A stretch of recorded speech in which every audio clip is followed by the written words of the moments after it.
My first memory of school is kindergarten. I don't remember preschool a lot, but I remember kindergarten. My first memory of school is going to kindergarten. My first memory of school was probably first grade. I remember my first grade teacher, probably about January or February. I got the nerve to do show and tell.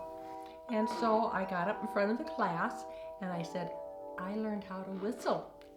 And then I went, and the teacher looked at me and she said, you're being a smart aleck. And she turned me over her lap and spanked me. I do think that my peers looked at me very differently because of my relationship with my teachers, because of my relationship with my mom and my education. Well, I was very attached to my mom, and so I remember being very sad when I left her, but once I got to school, I was really excited. And I liked going to school. I liked the things we did. I liked the people, for the most part, and so school was a positive for me. When I was a kid, school was pretty structured. Yeah, I always liked school, but there were some years I liked better than others. My favorites were 5th and 6th grade. I felt like 5th and 6th grade teachers were super fun, and we just had a really good time with a lot of different projects. I remember I wrote a book in 6th grade. I'm one of the only kids I knew who hated summer vacation because it meant that I was away from school.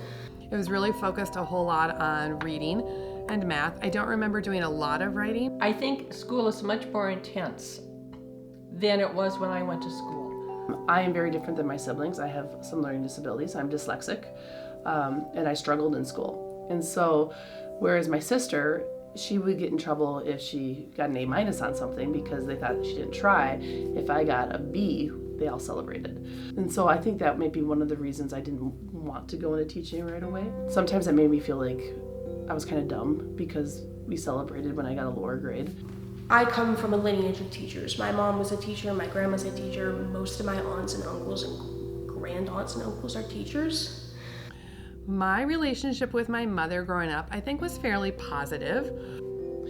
I adore my mother. It was a very traditional mother-child relationship where, we didn't go super deep with our conversations, but we did a lot of activities together. And I have a lot of really good memories of growing up with her and singing songs, her doing my hair, and her always volunteering at school. The impact that my grandmother has had on my life has been immense. Back then, when my mom and my aunts were going to college, you could be a nurse or you could be a teacher. The men had the science jobs, they had the technology jobs, they had the higher pay. Women could be nurses, they could be teachers, they could be secretaries or sales girls. There were very few occupations for women.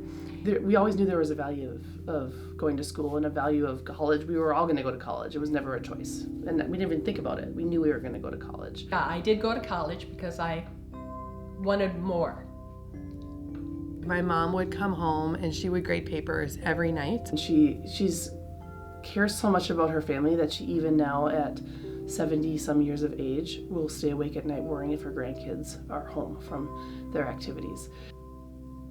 I think as a mother, you see the kinds of things that make children feel good and the kinds of things that hurt children, what helps them learn, what prevents them from learning. And so I think you carry that into the classroom too. Growing up, I've always loved kids, always.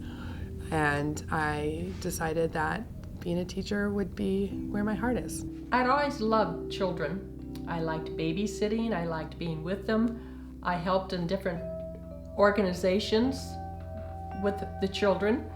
And so education was a natural fit for me. I would say that just what makes a teacher a good teacher is really just how they connect with their kids, how they make their kids feel safe in their classroom, because that's like the big thing, is that a student needs to feel safe in their classroom. When I think about what teaching is all about, at its heart, it's got to be about the kids. It has to be about loving the kids, keeping the kids safe, and growing the kids. That's the most important part of being a teacher. You've got to like your students, and you need to let them know that you do like them. So I'm a student first, curriculum second type of a teacher. I think that society sees teachers in a different light. I think that is a huge deal, to have kids know that you actually care about them. They'll follow you anywhere. It's an interesting dynamic where society does not think a whole lot of teachers, but really these I mean, every person you've ever met wouldn't be where they are without a teacher. We look at the whole student first and decide what's going on. Not all kids are treated the same. I think that there are some people who view teachers as just babysitters. We adapt to the different students, so never is it the same. Being a teacher is hard work, and there are days when it's heartbreaking, and every single day is different, and there are absolutely days that are very rewarding. My life has been defined by education and by learning, but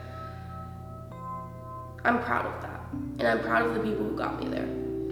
It was pretty cool to have a family of teachers. When our oldest daughter got married, her husband wanted to get married the day after graduation, and she says, "Oh no, I'm sorry, we can't do that because of the family business." He said, "Huh?"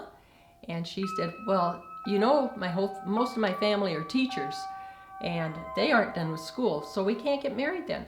So, you know, it was a family business. From when we talk about that line of teachers, my sister's a teacher, my cousin's a teacher, my cousin's wife is a teacher, I'm a teacher. So I think just a lot of those values and ideals trickle down to us, and in turn are trickling down to our kiddos. Because of my relationship with school, when I grow up, I actually kind of want to be a teacher. If you decided you wanted to become a teacher, I would very much support that. I hope that I have inspired students or my children or my niece to follow their dreams. They may not choose education, but education is still important to them. And for the girls in the family, there are a lot more opportunities.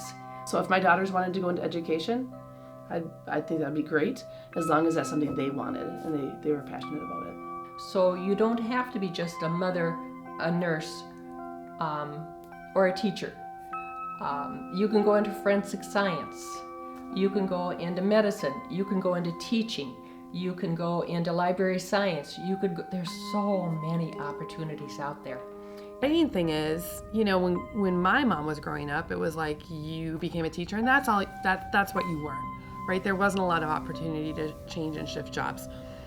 I became a teacher, and there's opportunity to change and shift jobs, but I loved it so much I stayed with it. But for you guys could have 3, 4, 5 different careers in your lifetime, and how cool is that to tap into those passions with all those different opportunities? My parents didn't go to college. It was right after the war, and they had a young family, and they didn't have the money.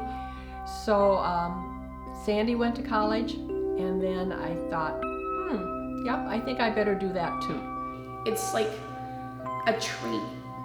You know, the top branches, the people who are still growing are just growing outwards, but there's still some part of them connected to that central trunk that goes down and down and down into the earth for generations and generations. So I would say that I started valuing teachers probably from before I was born. I imagine that my family has been teaching before we even had records of us teaching.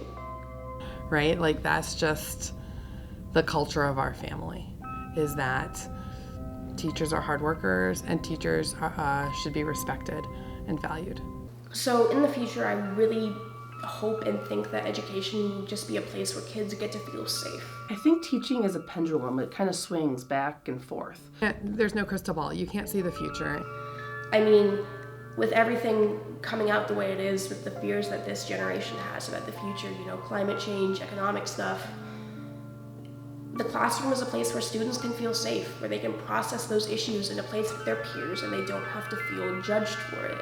I see positive things. I think that education is always going to be around, because in order to be successful, you have to learn.